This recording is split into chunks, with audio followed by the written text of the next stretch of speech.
Assalamualaikum warahmatullahi wabarakatuh. Jumpa lagi bersama Ziporo Gerbeka.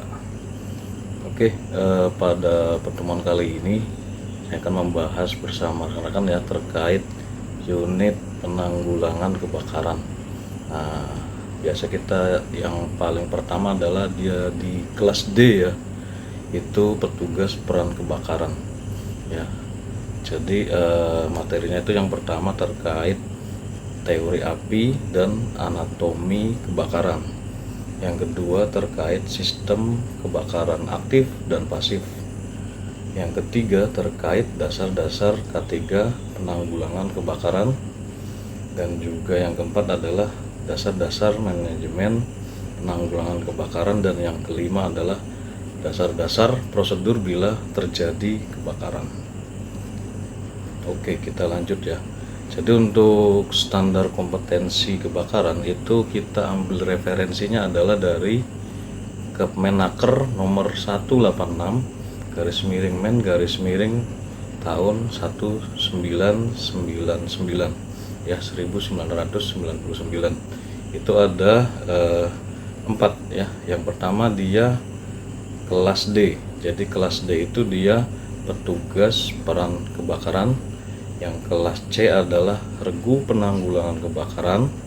Yang kelas B adalah koordinator penanggulangan kebakaran. Dan kelas A dia adalah ahli K3 spesialis penanggulangan kebakaran.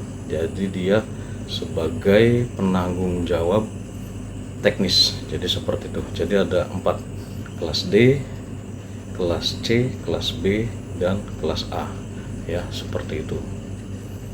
Nah, apa sih yang sebagai dasar petugas peran kebakaran tuh apa sih ya kan, siapa sih gitu kan. Jadi petugas peran kebakaran adalah petugas yang ditunjuk dan diserahi tugas untuk mengidentifikasi ya dari sumber bahaya dan melaksanakan upaya penanggulangan kebakaran di unit kerjanya. Jadi dia ditunjuk dan diserahi tugas ya. Jadi misalnya ada beberapa yang terindikasi atau bisa kemungkinan menyebabkan bahaya kebakaran. Jadi dia bisa mengidentifikasi beberapa sumber-sumber bahaya dan juga dia bisa melaksanakan upaya penanggulangan kebakaran di unit kerjanya. Jadi seperti itu. Nah, apa sih tugas dan tanggung jawab petugas peran kebakaran atau yang di kelas D ya, seperti itu, atau Fire D. Jadi petugas peran kebakaran Fire D itu menurut Kepmen nomor 186 tahun 99, dia ada di pasal 7, mempunyai tugas dan tanggung jawab yang pertama, A. Mengidentifikasi dan melaporkan ya tentang adanya faktor yang dapat menimbulkan bahaya kebakaran. Yang B. Memadamkan kebakaran pada tahap awal, jadi pada api mula, seperti itu ya. Yang C adalah mengarahkan evakuasi orang dan barang. Yang D adalah mengadakan koordinasi dengan instansi terkait ya kan, seperti itu. Dan yang E adalah mengamankan lokasi kebakaran tersebut. Jadi ada 5 tugas dan tanggung jawab petugas peran kebakaran Fire D. Nah, dasar hukumnya apa sih? Yang pertama terkait Undang-Undang nomor 1 tahun 70 tentang keselamatan kerja. Yang kedua terkait Kepmen nomor 186 yang tadi, dan juga Permenaker nomor 4 tahun 1980. Oke, kita ke ini dulu ya, teori api dan anatomi kebakaran. Jadi api itu apa sih ya kan, kenapa dia bisa timbul dan lain sebagainya. Nah, api itu kan dia suatu reaksi kimia. Dia reaksi kimia yang sangat cepat ya, yang terbentuk dari 3 unsur ya. Yang pertama adalah bahan bakar, yang kedua adanya oksigen dan panas. Jadi antara bahan bakar, oksigen dan panas yang seimbang, ya kan, dan diikuti oleh pancaran sinar dan panas. Jadi maka timbullah api. Kalau tidak ada salah satunya itu tidak terjadi, dan dia akan berantai menjadi reaksi kimia dan timbullah kebakaran. Jadi seperti itu. Nah, kita ke definisinya ya, untuk kebakaran itu apa sih? Nah, untuk kebakaran yaitu dia peristiwa oksidasi. Jadi yang dari ketiga unsur itu dia teroksidasi, di mana bertemunya tiga unsur yaitu bahan yang dapat terbakar, oksigen yang terdapat di udara, dan panas. Nah, kebakaran itu dapat menimbulkan ya kerugian harta benda, cedera, bahkan bisa menelan korban jiwa rekan-rekan semua. Jadi seperti itu. Oke, kita ke segitiga api ya. Jadi yang tadi kan kenapa jadinya api ya? Ada bahan bakar, ada oksigen, ada juga panas ya kan. Jadi wujud bahan bakaran bisa berupa misalnya padatan ya, kayu atau kertas ataupun kain dan sebagainya. Bisa cairan bisa berupa BBM ya kan, dan juga beberapa bahan-bahan kimia yang lain ya, dan juga gas ya kan. Nah, itu untuk bahan bakarnya. Nah, oksigennya ya dia gas yang mendukung proses pembakaran. Biasanya dia di udara mengandung kurang lebih ya 21% oksigen. Dan panas dia berupa tingkatan energi suatu bahan untuk terbakar pada suatu suhu bakarnya. Jadi seperti itu. Nah, jadi dari api tadi, jika dia tidak dapat dikendalikan maka terjadi kebakaran, dan jika tidak terkendali terus-menerus bisa menyebabkan kerugian yang tadi ya, harta benda, korban jiwa dan lain sebagainya. Oke, untuk oksigen sendiri ya biasanya itu terdapat di udara sebesar 20% ya, atau 21%. Biasanya kan dia oksigennya sangat dibutuhkan bagi manusia ya, binatang dan tumbuh-tumbuhan dan lainnya. Oke, dari sumber panas ya. Sumber panas itu kan dia bisa api terbuka ya, open flame ya, atau sinar matahari ya, sunlight, atau dari energi mekanis ya kan, gesekan dan sebagainya, atau dari tekanan atau kompresi ya kan. Nah, ada juga energi panas itu disebabkan oleh listrik ataupun juga dari proses kimia. Jadi beberapa sumber panas itu dari beberapa yang tadi saya sebutkan. Oke, nah ada juga kan kita pernah belajar tuh terkait perpindahan panas atau perpindahan energi ya. Biasa ada tiga ya, ada konduksi, ada konveksi, ada juga radiasi. Nah, kalau konduksi dia ini nih, biasa dia menjalar melalui benda ya, ataupun logam lah ya kan, ke semua arah dia. Nah, seperti itu. Nah, kalau dia konveksi, dia mengalir melalui atau pada udara ya, atau di cairan. Kalau dia radiasi, perpindahan panasnya dia memancar nih ke segala arah ya, ke semua arah gitu. Nah, dia radiasi gitu, seperti itu kan. Contoh gampangnya gini, misalnya dia ada ini dia dibakar ya, kayu menyala.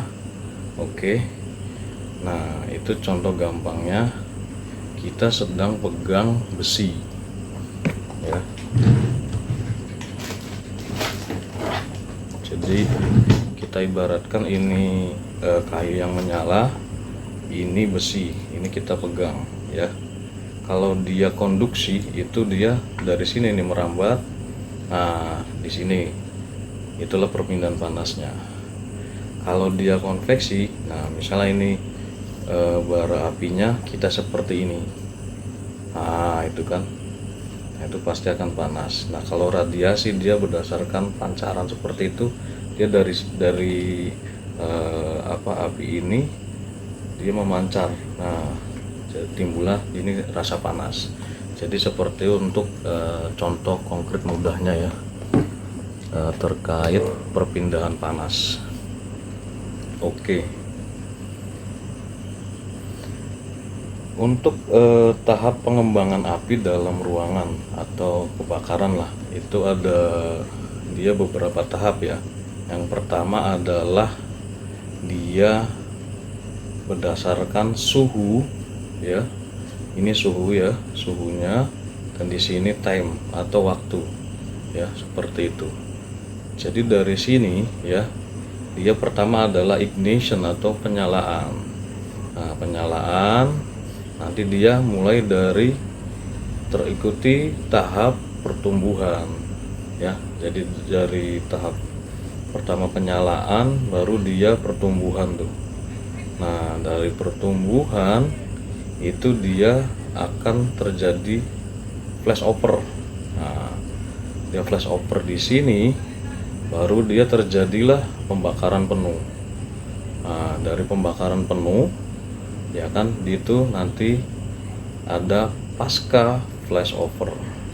Nah, di sini akan tergaris seperti ini ya kan, itu dia tahapannya adalah atau paskanya adalah surut, seperti itu.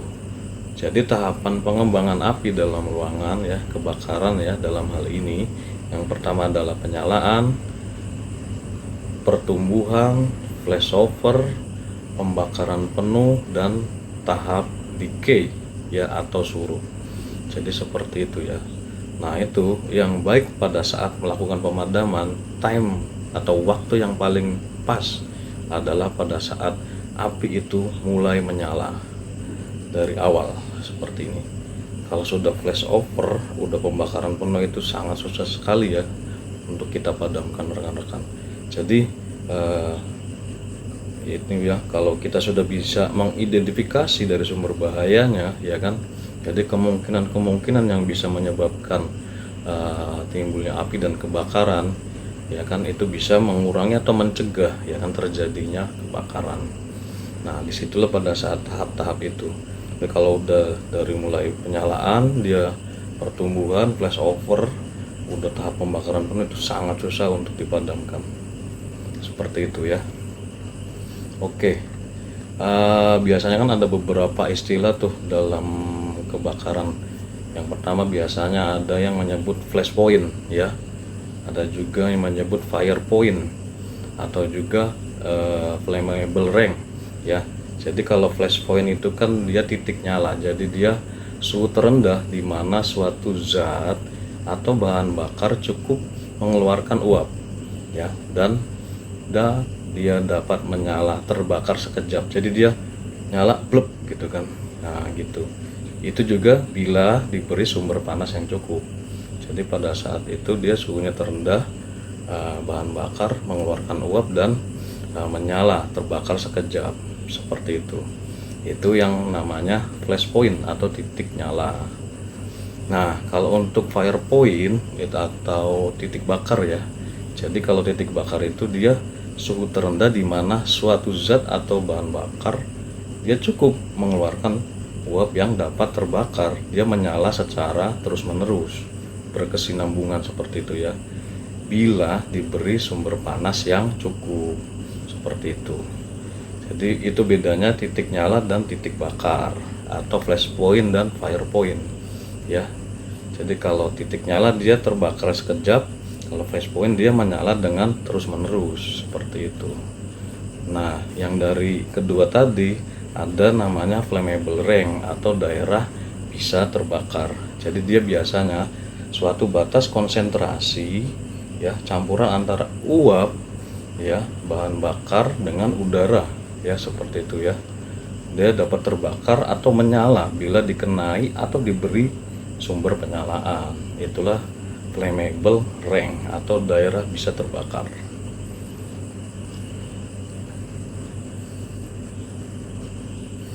Nah, ada juga nih ignition temperature. Ada juga auto ignition temperature. ya. Kalau dia ignition temperature itu dia adalah suhu bakar ya. Jadi dia temperatur terendah dari suatu bahan bakar di mana proses pembakaran tetap berlangsung ya, walaupun sumber apinya itu telah disingkirkan. Itulah ignition temperature atau suhu bakar. Nah, kalau auto ignition temperature dia adalah suhu penyalaan sendiri. Jadi suhu atau temperatur di mana suatu zat dapat menyala dengan sendirinya ya, tanpa adanya sumber panas dari luar. Jadi seperti itu. Dia kalau udah suhunya mencapai derajat tertentu, dia bisa nyala sendiri, blep, seperti itu. Itu yang sangat bahaya. Jadi diminimalis untuk mengurangi suhu zat itu, seperti itu. Oke, kita juga kan dari teori segitiga api itu ya, tadi dari oksigen, bahan bakar, dan juga adanya energi panas ya, itu kita jadi fire tetrahedron ya, segi empat api. Jadi dia segi empat itu adalah reaksi kimia berantai yang terus menerus secara berkesinambungan ya, antara panas, oksigen ya, dan juga bahan bakar.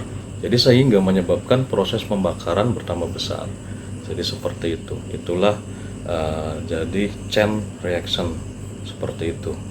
Ini berhubungan dengan sebenarnya adalah tata cara pemadamannya rekan-rekan semua. Nah, kan tadi kan ada suhu penyala sendiri, ada juga tahap dia flash over ya, atau flash over ya. Jadi flash over ini suatu tahap pengembangan api pada ruangan tertutup ya, di mana ya kan pada saat itu kecepatan penjalaran api meningkat sedemikian rupa ya, hingga seluruh ruangan menyala hebat dengan serentak yang melibatkan semua benda yang berada di dalam ruangan terbakar itu. Jadi seperti itu. Dia flash over, gitu kan. Jadi semuanya terbakar.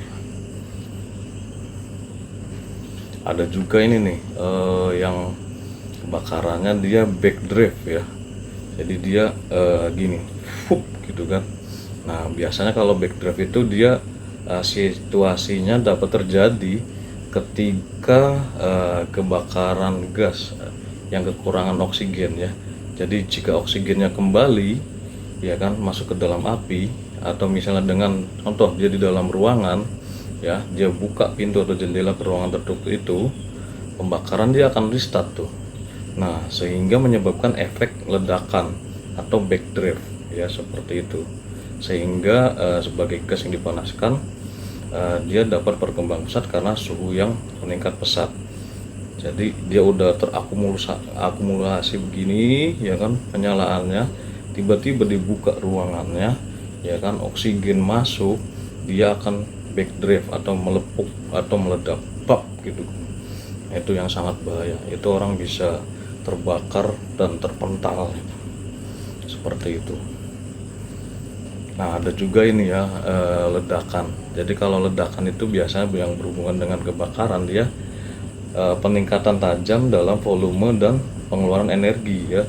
Jadi dalam cara yang membahayakan, gitu kan, dengan pengeluaran suhu yang tinggi dan penghasil gas. Jadi seperti itu. Nah, peledakan juga ada dua ya, kalau salah peledakan itu atau ledakan ya. Yang pertama adalah peledakan fisika dan juga peledakan kimia. Kalau peledakan fisika ini dia pelepasan tekanan uap atau gas. Contohnya nih, kettle uap, tangki bahan bakar ya kan, atau bejana tekan atau kompresor. Jadi seperti itu. Itu yang peledakan fisika, jadi secara fisik. Kalau peledakan kimia, jadi dia kalau untuk kimia itu dia pelepasan energi potensial dari reaksi bahan kimia yang disertai pelepasan energi panas ya, yang tinggi dalam waktu yang cepat, gitu kan. Jadi contoh ledakan bahan kimia di pabrik ya, seperti itu, pabrik kimia itu gitu, seperti itu. Jadi ada dua ya, peledakan fisika ya, dan juga peledakan kimia. Nah, kan dia kalau udah api terus terjadi kebakaran ya kan, maka dia menghasilkan gas ya. Nah biasanya itu gas-gasnya beracun loh rekan-rekan semua ya. Contohnya CO, CO2, HCN, dan juga HCl ya. CO itu karbon monoksida, CO2 itu karbon dioksida, HCN itu hidrogen sianida ya kan, dan HCl itu hidrogen klorida. Nah itu ini sangat-sangat beracun nih gas-gasnya ini. Itu bisa dihasilkan dari hasil pembakaran seperti itu. Oke, kita ke ini ya, klasifikasi kebakarannya ya.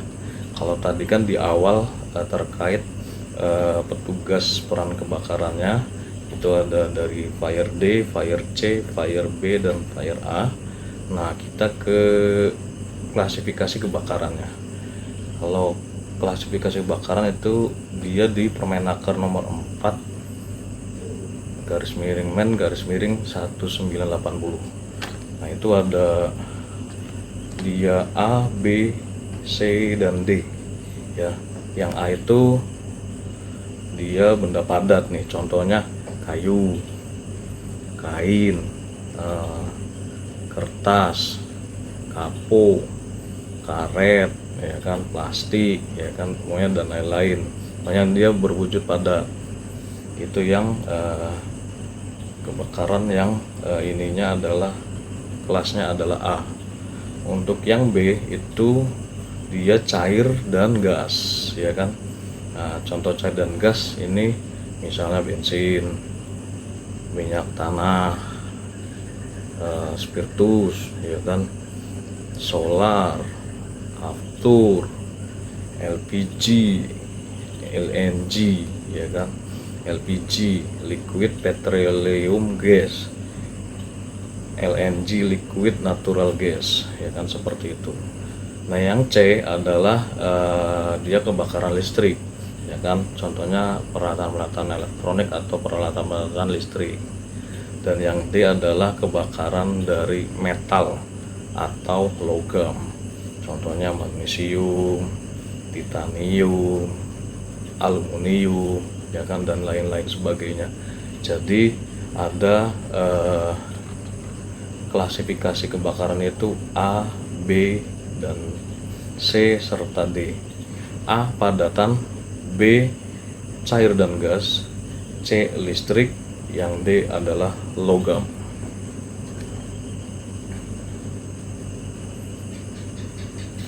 Dan ada satu lagi dia untuk kebakaran di media memasak ya, itu adalah kebakaran kelas K ya, kelas K ya. Nah, dia minyak masak dan lemak, jadi seperti itu. Nah media pemadam kebakarannya apa aja sih gitu kan, terus dalam pemilihan media pemadamnya bagaimana gitu kan. Nah itu kita harus tahu juga ya, jangan sampai pada saat memadamkan salah menggunakan atau kurang tepat menggunakan media pemadam.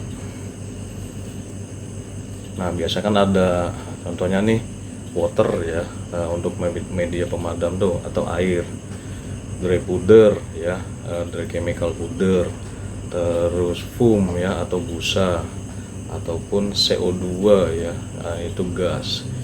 Jadi dia untuk water atau air biasanya memadamkan yang kelas A itu bisa ya kan, kelas A bisa, dan juga kelas B. Nah untuk yang dry powder itu kelas A bisa, kelas B bisa, kelas C bisa, seperti itu.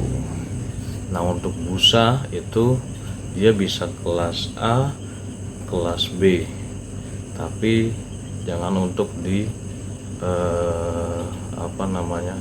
yang di gas ya, seperti itu. Dan untuk CO2 itu dia cocoknya di kelas B ya kan, kelas A dan kelas D, seperti itu.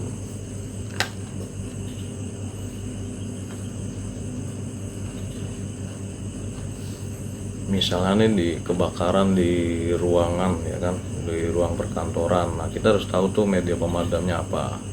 Terus juga misalnya ada kebakaran di ruang panel. Nah, itu kita harus tahu media pemadamnya apa. Ataupun misalnya dia di ruang file ya, itu berisi rak, habis itu kertas-kertas ya.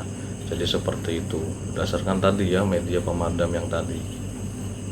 Ataupun misalnya di ruang meeting gitu kan, seperti itu yang karpetnya dia karpet tebal, nah itu beda lagi. Terus oh iya, kapan sih api itu bisa padam ya kan. Ya, jadi kita harus tahu juga teknik atau metode dari pemadaman. Nah, itu kita biasanya ada nih smothering ya untuk tata cara pemadamnya atau isolasi dia ya.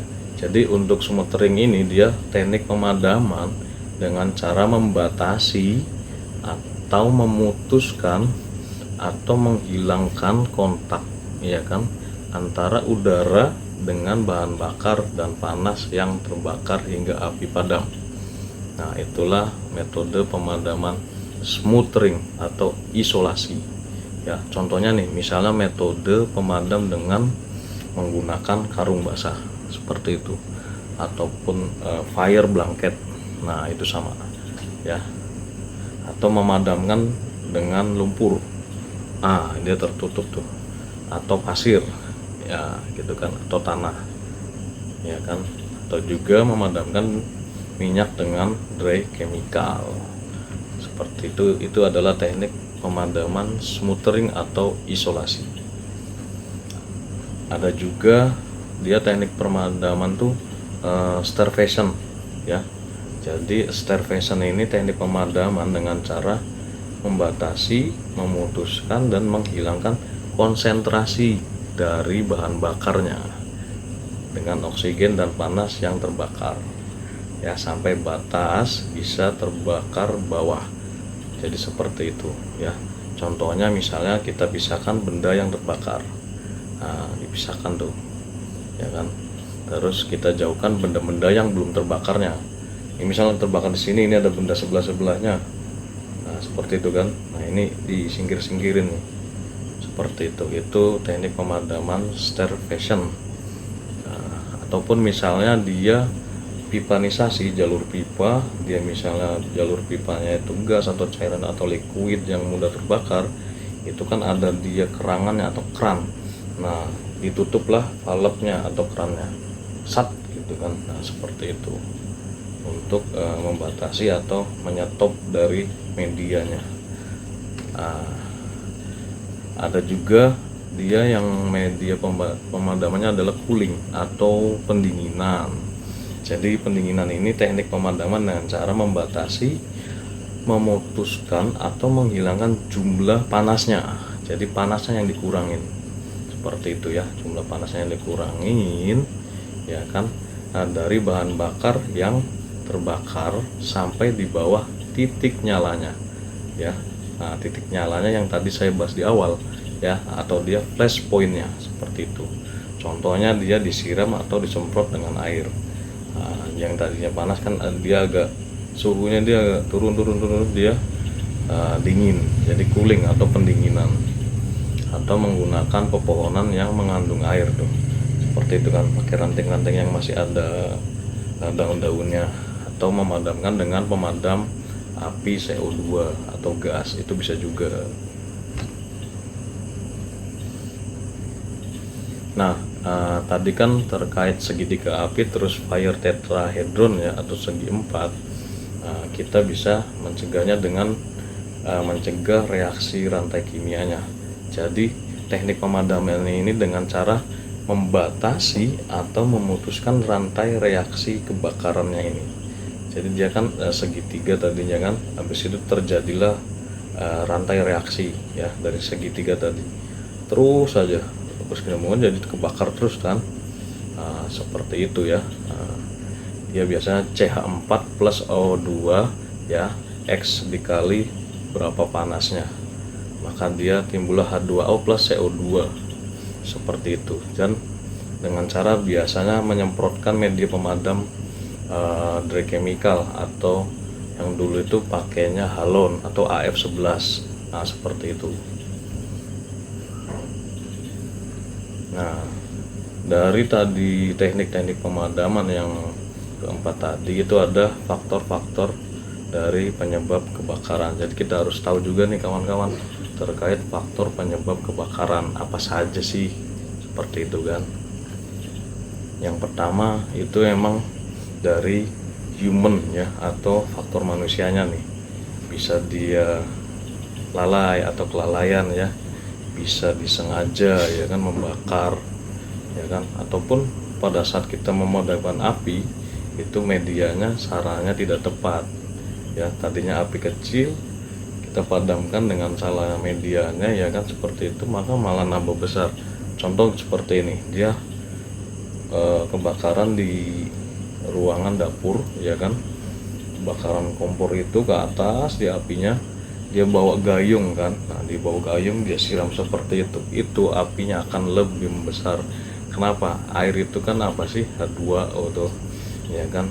Nah, H2O kena panas ya kan, diakumulasi seperti ini ya kan, hidrogennya menguap, oksigen timbul ya kan. Api kan tadi bahan bakar, oksigen sama panas ya kan, tambahlah dia. Nah, kalau dia kebakarannya dia di dapur seperti itu api, kita ambil ini aja, fire blanket atau selimut api atau handuk ya kan, kita basahkan, kita celupkan ke air, kita langsung sungkupkan aja seperti itu. Jadi ditutup oksigennya ya kan, seperti itu.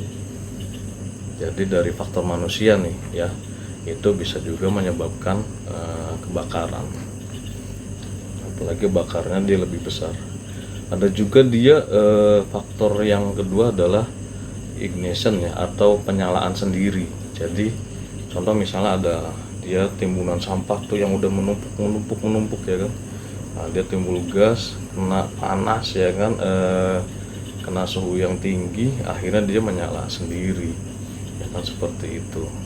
Terus juga misalnya pada penyimpanan bahan-bahan yang mudah terbakar, kalau udah dia flash point yang dapat, dia terbakar sendiri tuh. Nah, yang ketiga itu ini karena alam ya, atau peristiwa alam, contohnya gempa bumi ataupun gunung meletus, atau juga lightning ya, atau kilatan petir ceder gitu kan. Nah, itu pas kilatan petir, dia tangki atau apapun bahan bakarnya ya kan terkena, timbullah dia api ya kan, berdasarkan rantai reaksi terus menerus, jadilah kebakaran. Jadi itu peristiwa alam bisa juga ya. Jadi sebenarnya faktor utama yaitu manusia, yang keduanya adalah penyalaan sendiri ya, yang ketiganya adalah peristiwa alam. Oh iya, untuk sarana proteksi ya, biasanya untuk di gedung-gedung ataupun di pabrik ya kan, itu biasanya ada proteksi aktif tuh terkait penanggulangan atau pencegahan kebakaran ya kan, ada proteksinya. Jadi dia proteksi aktif itu suatu sistem kebakaran aktif.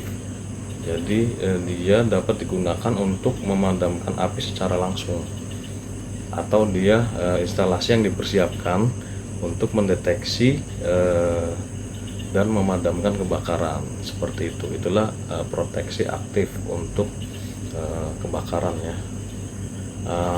Contoh yang proteksi aktif, APAR ya, atau alat pemadam api ringan, fire hydrant ya kan, sprinkler system ya, fire truck ya, ataupun detektor ya, seperti itu ya. Ada 5 tuh biasanya: APAR, alat pemadam api ringan, fire hydrant ya kan, sprinkler system, fire truck, dan juga detektor. Itu adalah sarana proteksi aktif. Nah, oke, kita coba ke ini ya, ke APAR atau alat pemadam api ringan. APAR apa sih itu kan gitu. Jadi APAR ini kan dia kenapa disebut alat pemadam api ringan ya kan, jadi dia mudah dibawa tuh dan digunakan oleh satu orang ya, seperti itu. Terus juga biasanya beratnya itu berkisar ya antara 1 sampai 20 kg itu beratnya.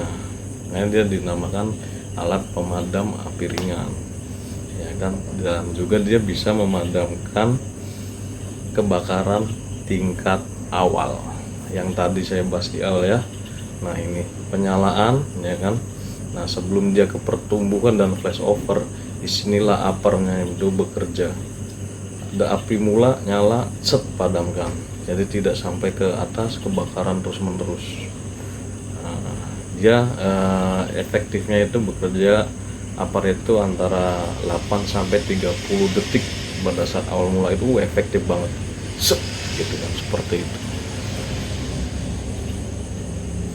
Nah, untuk upper ini kan biasa diproteksi di perkantoran, di gedung-gedung, atau di bangunan ataupun di pabrik ya. Itu syarat pemasangannya ada beberapa nih. Yang pertama, di tempat mudah dilihat ya kan kawan-kawan, mudah dijangkau dan mudah diambil. Jadi dia nggak ini upper diikat mati seperti itu atau digembok ya kan di dalam box. Nah, itu susah, pada saat emergency susah diambil tuh, seperti itu.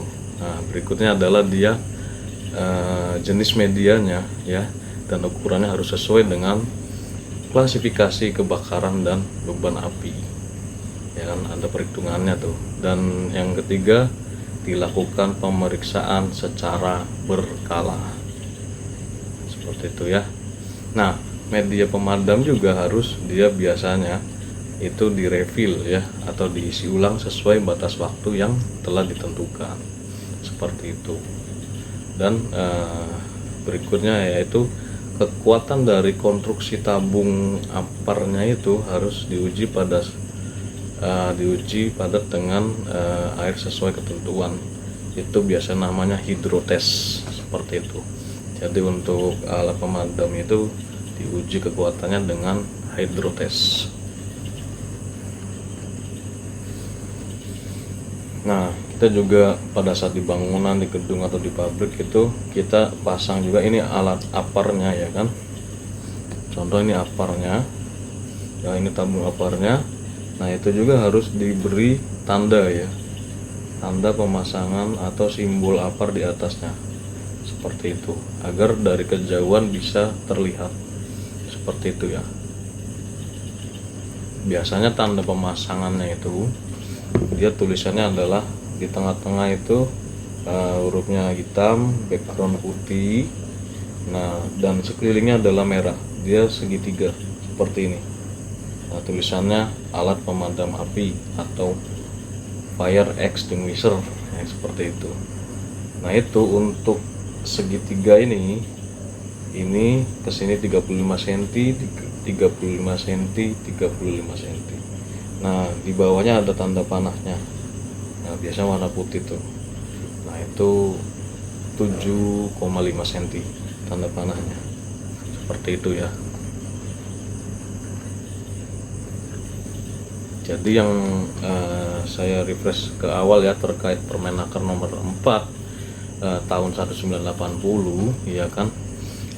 Itu klasifikasi kebakaran ada kelas A, kelas B, kelas C, dan juga kelas D ya. Kelas A itu kayu, bahan bakar itu kertas, karet, plastik dan lainnya. Yang B itu bensin, minyak, pelumas ya, cat vernis, dan gas mudah terbakar. Yang kelas C itu adalah peralatan elektronik, dan kelas D adalah logam ya, magnesium ya kan, sodium, potasium, titanium ya kan, dan lain sebagainya.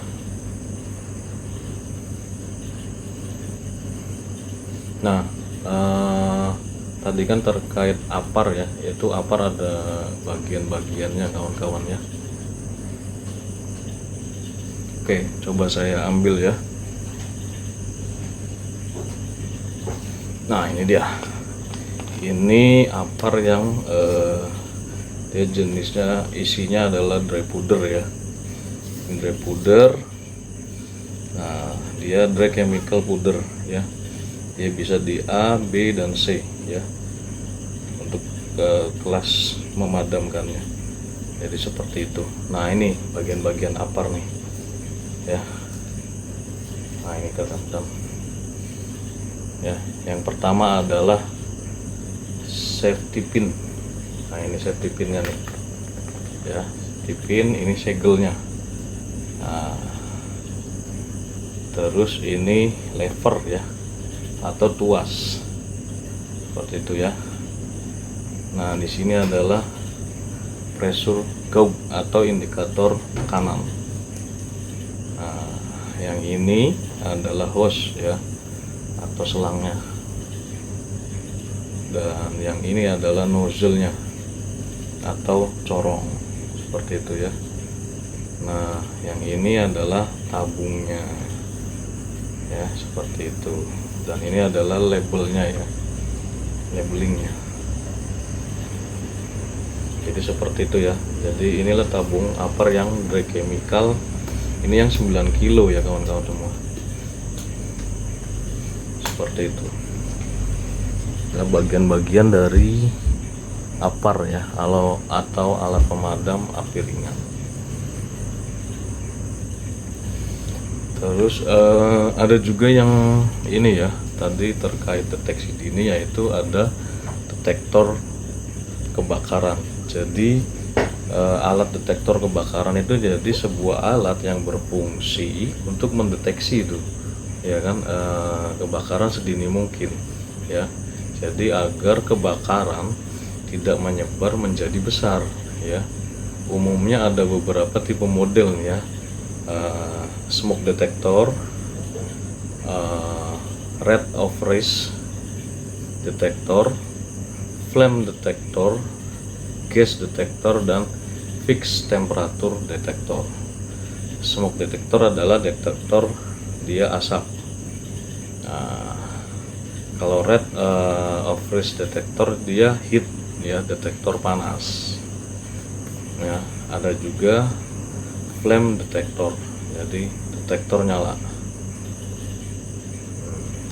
Ada juga gas detector, dia mendeteksi gas, kandungan gas, dia akan terdeteksi jika ada kandungan gas. Ada juga dia fixed temperature detector, berdasarkan dia suhu atau temperatur. Jadi itulah beberapa detektor atau alat deteksi kebakaran. Yang smoke detector itu dia pendeteksi kebakaran melalui kemunculan asap ya. Jadi saat smoke detector itu mendeteksi adanya asap pada sebuah ruangan, maka smoke detector akan mengirimkan sinyal ke kontrol panel ya, sehingga fire alarm akan berbunyi. Itulah fungsionalnya dari smoke detector atau detektor asap ya. Lanjut ke heat detector, yaitu dia pendeteksi kebakaran melalui kenaikan panas dalam ruangan. Jadi seperti itu.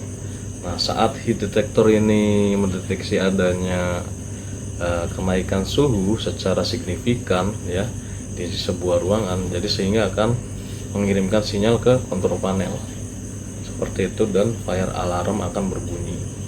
Itu fungsinya heat detector. Ada juga yang tadi saya sebutkan adalah flame ya. Flame detector ini adalah deteksi yang sangat sensitif terhadap radiasi sinar UV atau ultraviolet ya, yang disebabkan dari nyala api seperti itu. Jadi detektor itu dia baik itu detektor, smoke detector, heat detector, flame detector, gas detector, atau temperatur detector, itu yang di ruangan-ruangan. Nah, dari situ dia input data ya ke NFCA, baru di output, baru ke audible alarmnya, dia alarm berbunyi titit seperti itu. Nah, dari situ dialirkan ke visible alarm, dia bisa disambungkan ke juga langsung ke sprinkler system atau ke hidran system. Nah, hidran system ini kan dia sebuah sistem alat yang memiliki saluran air bertekanan ya. Contohnya dari hidran sistem ini rangkaiannya adalah penampung atau reservoir ya, pompa ya atau pom, saluran distribusi atau jalur pipanya, dan perangkat outputnya. Itu dari hidran sistem. Nah, jadi dia dilengkapi dengan bisa ada fire hose dan nozzle ya, yang digunakan untuk mengalirkan air bertekanan bagi keperluan pemadaman kebakaran. Itulah hidran ya, fire hidran. Jadi dia komponennya itu pertama dia sistem persediaan airnya itu antara 45 sampai 90 menit lah kurang lebih ya. Dia sistem pompanya itu ada picu utama dan juga cadangan ya, dan juga ada jalur pipa. Ada juga dia outlet atau pipa landing valve-nya, dan juga selang dan nozzle ya. Ada juga sistem kontrol terhadap pressure atau tekanannya, flow atau alirannya. Itulah dari komponen hidran sistem. Nah, ada juga kan yang sprinkler. Nah, sprinkler sistem ini adalah alat yang berguna untuk memadamkan api secara otomatis, dan juga alat ini merupakan bagian dari sprinkler system yang akan mengeluarkan debit air ya ketika terdeteksi adanya api atau ketika telah melampaui suhu yang telah ditentukan. Itulah dia sprinkler. Nah, cara kerja sprinkler ini jadi saat terjadi kebakaran nih ya kan, nyala kan. Nah, api kan memanaskan cairan yang ada di dalam tabung kacanya itu. Nah, di sprinkler itu ada tabung kaca tuh atau bulb ya. Nah, apabila panas sudah mencapai suhu tertentu ya, tergantung dari rating bulbnya itu ya, warna bulbnya apa, maka tabung kacanya akan pecah, tak gitu kan. Nah, setelah tabung kacanya pecah, maka air akan keluar dari mulut pipa sprinkler itu, terus. Nah, itu namanya sprinkler. Jadi seperti itu ya. Dia ada reng-rengnya nih untuk derajatnya, apa yang bulbnya tadi ya, tabung kacanya. Misalnya yang oranye nih itu dia 57 derajat Celcius, yang merah itu sekitar 68 derajat Celcius, yang kuning ya itu sekitar 78 derajat Celcius, yang green ya atau hijau itu kurang lebih 93 derajat Celcius, yang blue ya atau biru itu kurang lebih 141 derajat Celcius, yang mauve ya itu 182. Nah, yang untuk yang hitam, bulbnya hitam itu kurang lebih sekitar 227 derajat Celcius. Itu ada juga ini nih fireball ya, atau juga pemadam api lempar. Nah, itu ada juga tuh. Jadi dia dilempar, nanti dia akan meletup, dia biasa isinya adalah dry chemical ya kan. Nanti akan meletup ini dap gitu kan, nanti akan padam apinya. Biasanya di ruangan-ruangan kecil tuh. Nah, tadi kan kita bahas di sebelumnya adalah beberapa alat proteksi aktif ya. Nah, coba kita ke proteksi pasif nih rekan-rekan ya. Jadi proteksi pasif ini itu dia sarana proteksi kebakaran pasif itu berupa alat, sarana atau metode ya kan, atau cara mengendalikan asap panas maupun gas berbahaya apabila terjadi kebakaran. Nah, jadi proteksi pasif ini dia sarananya. Jadi misalnya ada kebakaran, nah sarananya apa? Jadi yang pertama itu dia biasanya means of escape ya, atau sarana jalan keluar ya.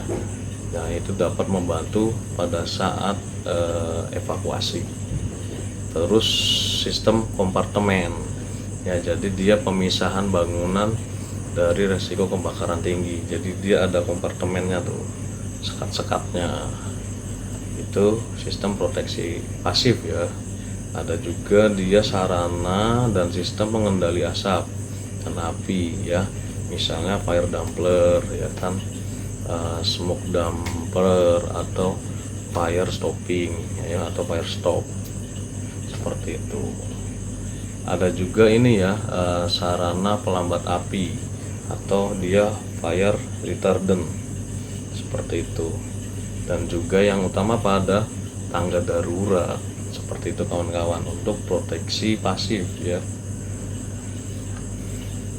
Nah, dari tangga darurat tadi menyambung ke ini, sarana jalan keluar atau fire exit ya. Jadi fire exit ini di tiap, biasanya di misalnya bangunan nih, gedung bertingkat ya kan, nah itu di tiap lantai sedikitnya harus ada 2 exit ya, di depan atau belakang atau di jalur tengah atau gimana, dia akan tetap aman pada saat kebakaran seperti itu ya, dia akan selalu aman. Nah, jumlah exit ini ditentukan oleh jumlah pengguna atau penghuni bangunan ya. Terus juga jarak tempuhnya itu adalah 30 meter tanpa sprinkler tuh, dan 40 meter dengan sprinkler. Nah, kan dia tadi ada sarana jalan keluar ya, pasti sarana jalan keluar fire exit itu ada kan pintunya kan seperti itu.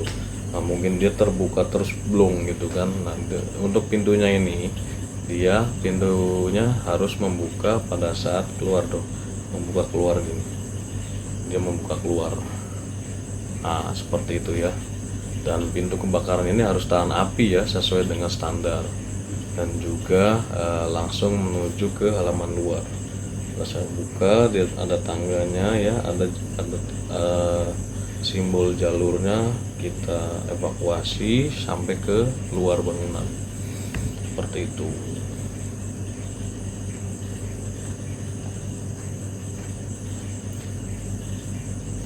Oh iya, ada juga ini ya, pada saat evakuasi ada beberapa sarana penunjangnya ya, seperti dia spiral cut ya. Spiral cut itu dia, kita pada saat di bangunan tinggi, seperti itu kan, spiral cut itu kita bisa masuk ke situ, nanti kita akan turun melingkar seperti itu.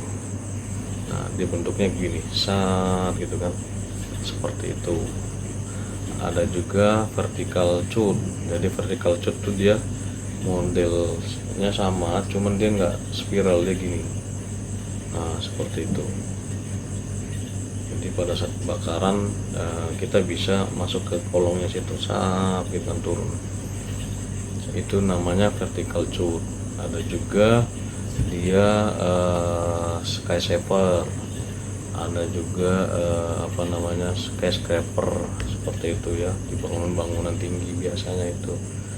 Ada juga Liverpool, ada juga Georgia, itu di sana ada proteksi tuh di tempat-tempat sana seperti itu, sebagai contoh aja.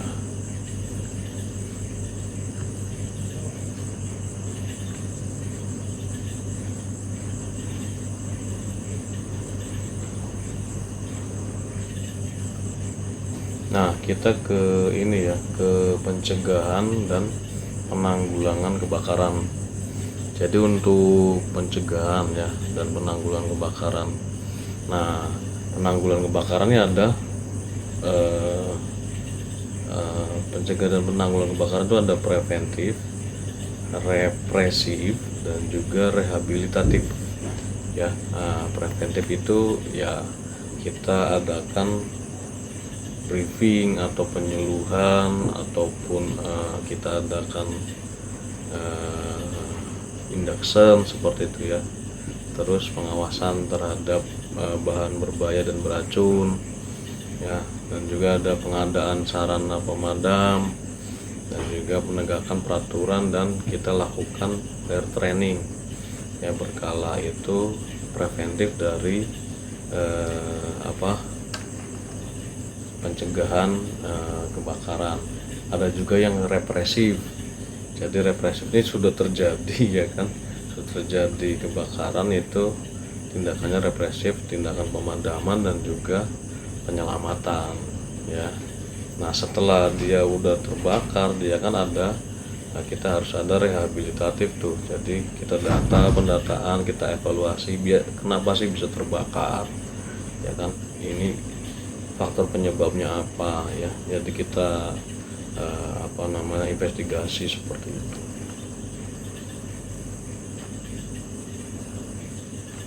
Nah biasanya kita kan ada program engineeringnya tuh. Jadi dia program yang mencakup perencanaan bangunan yang aman dari kebakaran ya, dan juga perancangan atau perencanaan sistem yang aman ya dari kebakaran. Contohnya isolasi fire detection system, itu yang proteksi aktif ya, atau instalasi fire protection system yang pasif, itu yang dari program engineering. Ada juga program edukasi ya, jadi dia meningkatkan kesadaran pekerja terhadap bahaya kebakaran. Contoh pelatihan mengenai kebakaran, identifikasi penyebab kebakaran ya kan, identifikasi bahaya kebakaran, pencegahan kebakaran, dan juga evakuasi bila terjadi kebakaran. Jadi ada edukasi. Nah, untuk program penegakan sistem itu di suatu pabrik, suatu perkantoran, ada usaha atau tempat ya kan. Jadi ada program penegakan sistem untuk mencegah kebakaran nih. Jadi memastikan bahwa semua sistem pencegahan kebakaran itu sesuai ya atau comply ya dengan fire code atau regulasi yang ada, seperti itu.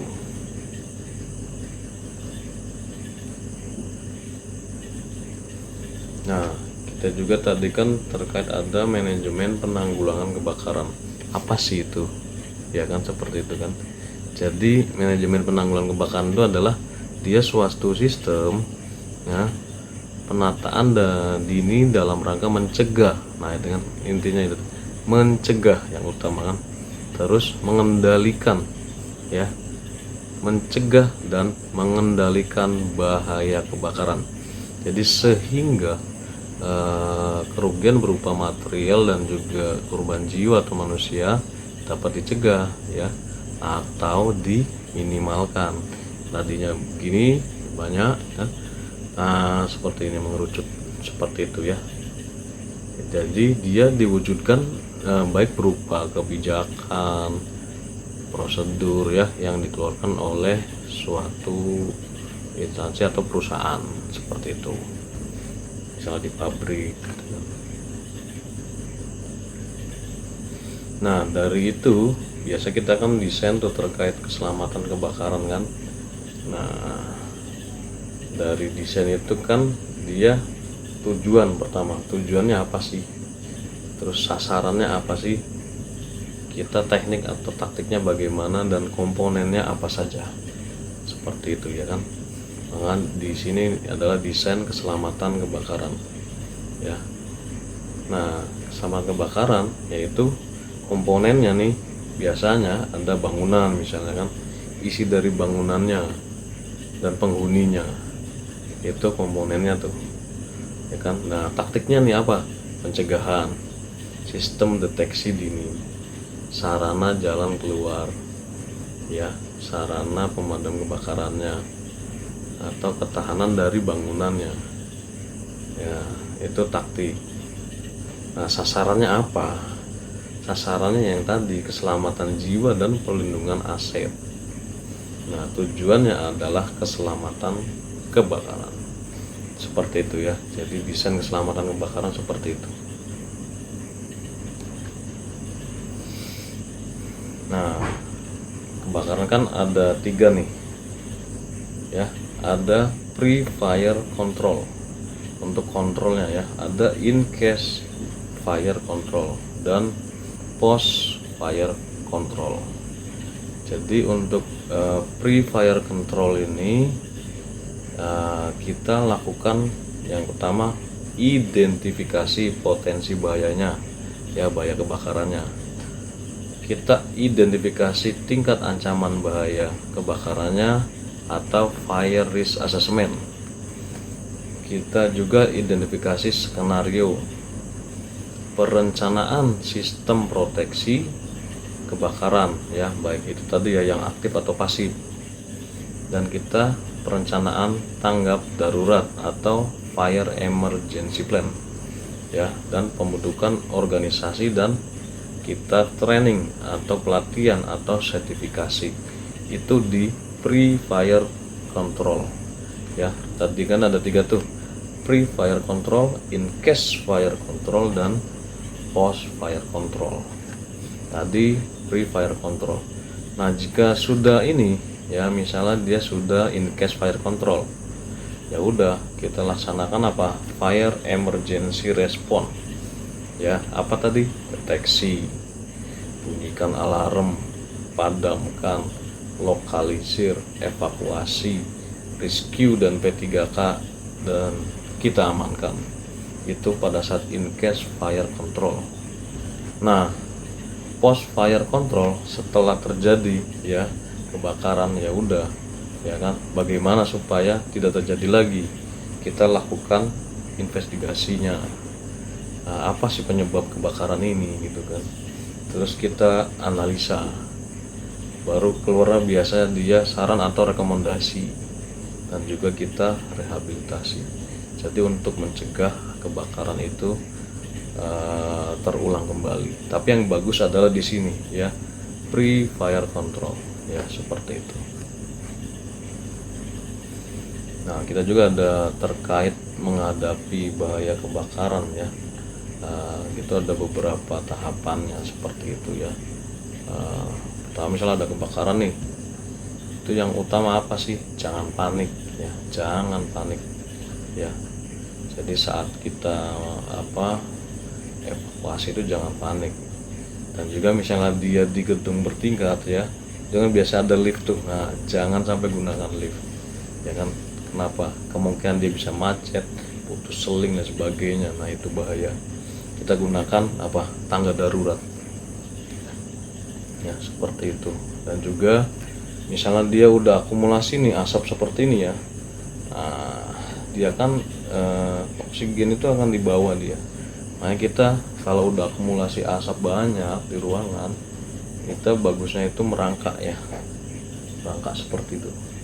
Evakuasinya merangkak supaya kita masih bisa menghirup oksigen dengan baik ya. Kalau kita berdiri udah kita hirup asap tebal, udah kita bisa kolaps ya. Nah, misalnya juga ada, misal di kantor nih, nah bakaran udah kita cabutin tuh peralatan listriknya ya kan. Nah, seperti itu. Jadi intinya adalah mari kita cegah ya kebakaran dengan cara tadi ya, teknik beberapa teknik yang tadi untuk menanggulangi. Bagusnya sih mencegah ya, mencegah, mengurangi, menanggulangi. Nah itu mencegah itu lebih baik ya, seperti itu. Api ya kalau kecil dia jadi sahabat, tapi udah besar kebakaran, waduh, semua akan rugi ya, baik itu harta benda apalagi korban jiwa. Oke rekan-rekan, terima kasih sudah menyaksikan bersama Cipuro Guru BK, mudah-mudahan bermanfaat. Salam keselamatan, safety first. Wassalamualaikum warahmatullahi wabarakatuh.